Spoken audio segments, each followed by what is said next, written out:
तो फाइनली यार iOS 16.3 का अपडेट आ गया है, जिसमें काफी ज्यादा कुछ एप्पल ने नया किया है। और सबसे बड़ी चीज इस बार, जो लोग चाहते थे कि आईफोन सिक्योरिटी के नाम से ही जान जाता, तो सिक्योरिटी में क्या कुछ अपडेट किया इस बार।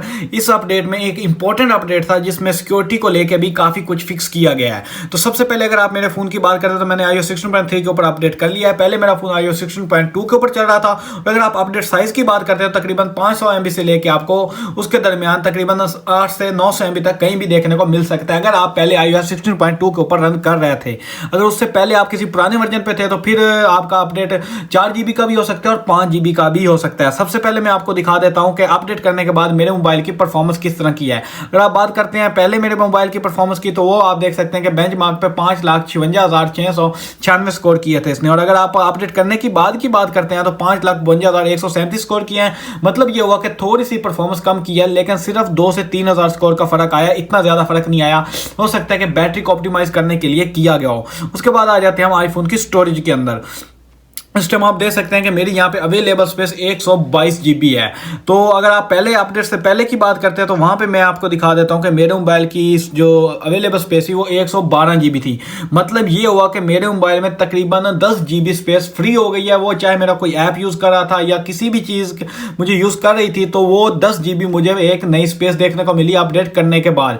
इसलिए मैं आपको कहता हूँ कि हमेशा जब भी अपडेट आया करें, कोशिश किया करें कि अपने आईफोन को अपडेट जरूर कर लीजिए करें। तो अब बात कर लेते हैं कि हमें कौन कौन सी चीजें नई देखने को मिलती हैं। तो सबसे पहले हमें यूनिटी वॉलपेपर देखने को मिलते हैं। जैसे कि आप देख सकते हैं मैंने अपने स्क्रीन के ऊपर भी ये वाला वॉलपेपर लगाया हुआ है। इसको लगाने के लिए आपको यहाँ प्लस में चला जाना है और थोड़ा सा नीचे आएंगे तो यहाँ आपको यूनिटी का एक नया टैब देखने को मिलेगा, जहां पे आप जाके इसके कलर्स को सेट कर सकते हैं। आपको एक यूनिटी कलर देखने को मिलता है, उसके साथ ब्लैक देखने को मिलता है, रेड देखने को मिलता है, ऑरेंज देखने को मिलता है, ग्रीन, ब्लू, पर्पल एंड उसके बाद आपको पिंक कलर देखने को मिलता है। और आप क्रीम एंड ग्रे लगा सकते हैं।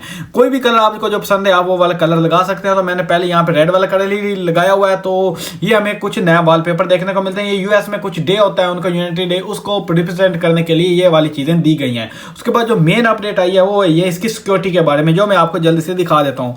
उस चीज के लिए आपको आईफोन की सेटिंग में चला जाना है और जहाँ पे आपका नाम लिखा होगा अपने वहां पे चला जाना है। और वहां जाने के बाद आपने जाना है आई क्लाउड ID के ऊपर। तो यहाँ आप जब नीचे आएंगे तो यहाँ पे आपको एक नया टैब देखने को मिलेगा, एडवांस डेटा प्रोटेक्शन। जब आप यहां जाते हैं तो आपको दिखाया जाता है ये वाला टैब। इसका मतलब क्या है, ये क्या चीज है, इसको ऑन कैसे करना है, वो मैं अब आपको बता देता हूं। तो ये वाली चीज सिक्योरिटी को लेकर एप्पल ने अपडेट किया है कि अगर आपके आईफोन का आई क्लाउड का डेटा कहीं चोरी भी हो जाता है तो आपके आईफोन का जो मेन डेटा होगा वो इनक्रिप्ट ही रहेगा। इस चीज के लिए इसका फायदा ये होता है कि कभी आपका अगर आई क्लाउड या कोई आपकी आई ड्राइव वगैरह कहीं भी हैक कर लेता है कोई हैकर, तो आपका जो आई क्लाउड फोन के अंदर का डेटा है वो हैक ना कर सके या उसको रिकॉग्नाइज ना कर सके।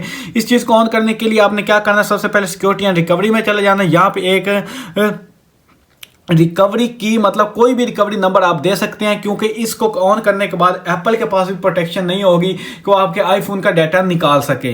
तो इस चीज़ के लिए आपने यहाँ पे जाके अपना कोई भी रिकवरी नंबर दे देना है। उसके बाद जाके आप इस फंक्शन को ऑन कर सकते हैं, जिसका फायदा ये होगा कि कभी आपका आई क्लाउड का डाटा चला भी जाता है तो आपके आईफोन फुली इनक्रप्टेड रहेगा, इसको कोई भी ऑन, इसका आपके डाटा को ऑन नहीं कर पाएगा।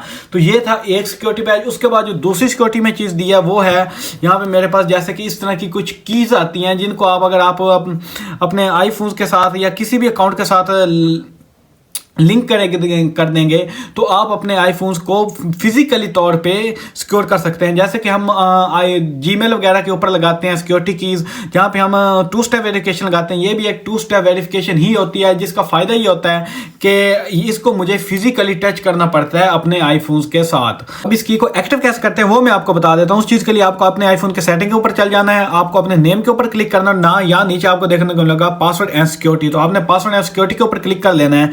उसके बाद आगे एक टैब ओपन होगा जहां पे आपको नीचे देखने को मिलेगा ऐड सिक्योरिटी की। यहां पे आप टैप करेंगे तो आप अपनी कीज को इसके साथ अटैच कर सकते हैं, लेकिन इस चीज के लिए आपके पास 2 की होनी चाहिए, क्योंकि एक गुम हो गई तो उसके बाद आपको मसला हो जाएगा कि आपको किसी भी सूरत, किसी भी तरह से आप कभी भी अपने जो पासवर्ड हैं उनको आप लॉगिन नहीं कर पाएंगे जब तक आपके पास इस तरह की नहीं होगी।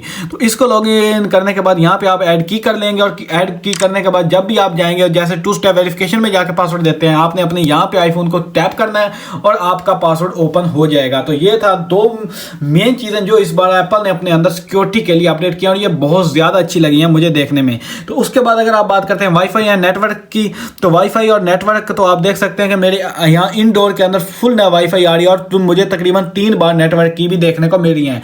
तो वाईफाई या नेटवर्क में भी मुझे कोई इशू देखने को नहीं मिला। तकरीबन 6 से 7 घंटे हो गए मैं इसको यूज़ कर रहा हूँ, मैं कोई बग ढूंढ रहा हूँ, लेकिन फिलहाल तो मुझे कोई भी बग देखने को नहीं मिला। उसके बाद अगर आप बैटरी टाइम की बात करते हैं तो जब मैंने इसे अपडेट किया था तब मेरे मोबाइल की 100% बैटरी थी। उसके बाद मैंने बेंचमार्क वगैरह रन किए, मतलब कंटिन्यूसली मैं इसको तकरीबन 3 घंटे से यूज़ कर रहा हूँ और मेरी बैटरी सर्विस पे भी गई हुई है। उसके बावजूद भी मुझे इसमें बिल्कुल ठीक टाइमिंग देखने को मिली। अभी आप देख सकते हैं 67% के ऊपर। उसके बाद आ जाते हैं हम स्टोरेज बग के ऊपर कि क्या आपको स्टोरेज बग तो देखने को नहीं मिलता, तो उसको हम जल्दी से चेक कर लेते हैं। यहाँ हम आईफोन की चले जाते हैं और आप देख सकते हैं कि मेरा फ़ोन 133 GB तकरीबन भरा हुआ है, तो 1 सेकंड ही लगा है जिसके बाद मेरा मोबाइल की स्टोरेज जल्दी से ओपन होगी। और अगर आप नीचे चले जाते हैं अदर स्टोरेज देखना है तो देख सकते हैं कि आप आपको iOS ने सिर्फ 9 GB स्टोरेज ली हुई है। तो ओवरऑल इस तरह से अगर आप देखते हैं तो मुझे स्टोरेज बग देखने को बिल्कुल नहीं मिलता, तो ये बात भी हमें बिल्कुल ठीक देखने को मिलती है। उसके बाद आ जाते हैं हम रिसॉल्व प्रॉब्लम को, इसमें हमें उन्हें कौन कौन सी प्रॉब्लम रिसॉल्व की हैं। तो सबसे पहली जो प्रॉब्लम थी वो थी इसकी ये फ्री फॉर्म के अंदर, जहाँ पे आप कोई भी चीज़ टैप करते थे तो वो जो आपकी बाकी चीज़ें हैं जैसे कि आईपैड हो गए या आपकी घड़ी वगैरह होगी, वो सॉरी आपके दूसरे आईफोन्स वगैरह हो गए, उनके ऊपर ये इस तरह से टैप नहीं होती थी, इनके अंदर बग था। तो इसको भी उसने फिक्स कर दिया एप्पल ने इस बार। उसके बाद अगर आप और सिक्योरिटी बग्स की बात करते हैं कौन कौन से फिक्स किए हैं, तो वो छोटे छोटे बग्स थे जैसे कि आईफोन 14 Pro Max जो लोग यूज़ कर रहे हैं वो जानते होंगे कि उनके अंदर उनको देखने को मिलती थी वॉलपेपर के अंदर प्रॉब्लम। जब वो उनको ऑफ करके ऑन करते थे तो वॉलपेपर के अंदर ब्लैक सी लाइंस आ जाती, तो वो भी प्रॉब्लम सॉल्व हो गई है। तो उस तरह की कुछ प्रॉब्लम भी इस बार आईफोन ने सॉल्व कर दी हैं। उसके बाद अगर नेक्स्ट चीज़ की बात करते हैं तो वो यार वॉच iOS 9.3। तो इस बार हमें वॉच के अंदर वॉच iOS 9.3 भी देखने को मिल गया है। iOS 9 आने के बाद उसमें भी हमें इसी तरह के यूनिटी वाले वॉलपेपर देखने को मिल जाते हैं जो कि हमें आईफोन के अंदर देखने को मिलते हैं। तो कुछ इस तरह का था ये अपडेट है। तो इसमें हमें ये चीज़ें देखने को मिली हैं। परफॉर्मेंस वगैरह भी मैंने आपको बता दिया, तो वो कुछ ऐसी चीज़ें हमें नहीं देखने को मिली हैं। बाकी अगर कोई बग या कोई और चीज़ देखने को मिलती है तो वो भी मैं आपको जरूर इन्फॉर्म कर दूंगा। तो अब इस तरह की इंटरेस्टिंग और मजेदार वीडियोस देखने के लिए इस चैनल को जरूर सब्सक्राइब कर लीजिएगा। अब अपने भाई को दीजिए इजाजत, मिलते हैं किसी नेक्स्ट और बहुत ही इंटरेस्टिंग वीडियो में। तब तक के लिए अल्लाह हाफिज।